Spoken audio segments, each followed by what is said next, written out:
इन दिनों social media पर UP की सियासत की ऐसी तस्वीरें वायरल हो रही हैं जिसकी उम्मीद कभी भारतीय जनता पार्टी ने नहीं की होगी। यहाँ तक कि प्रधानमंत्री ने भी कभी ये नहीं सोचा होगा कि जब वो चुनाव की तैयारियों में जुटे होंगे उस वक्त उनका कोई बड़ा राजदार नेता उनके हाथ से चला जाएगा। जैसे ही ये तस्वीर सामने आई तब से लगातार लखनऊ से दिल्ली और दिल्ली से लखनऊ फोन गनगनाए जा रहे हैं, क्योंकि जिस तरह इस नेता ने खुद लखनऊ आकर अखिलेश से मुलाकात कर ली है, अब वो बीजेपी के लिए बड़ी दिक्कत बन सकता है। बता दें, ये ऐसा नेता है जिसको गुजरात का भीष्म पितामह कहा जाता है। सियासत में कदम रखने के बाद मोदी भी शंकर सिंह वघेला के आसपास नजर आते थे। शंकर सिंह वघेला ने एक बार ऐसे हालात तक पैदा कर दिए थे कि बीजेपी ने मोदी को गुजरात से दूर रहने की नसीहत दे दी थी। और अब वही शंकर सिंह वघेला लखनऊ पहुंचे और अखिलेश यादव से मुलाकात की, जिसके बाद इनकी तस्वीरों ने पूरे सियासत में भूचाल ला दिया। एक तरफ पहले से ही विपक्षी पार्टियों की बैठक में अखिलेश यादव के नाम की मोहर लग चुकी है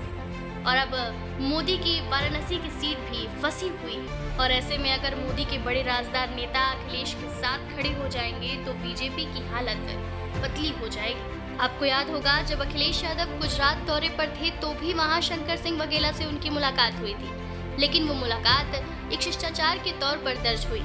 और अब लखनऊ में हुई मुलाकात ने बीजेपी को दंग कर दिया है। उसके पीछे की सबसे बड़ी वजह है शंकर सिंह वघेला का मोदी के साथ इतिहास। सन 1995 में शंकर सिंह वघेला की मदद से बीजेपी को गुजरात में बहुमत मिली, लेकिन मोदी ने खेल कर दिया और केशव भाई पटेल के खेमे पर बैठ गए।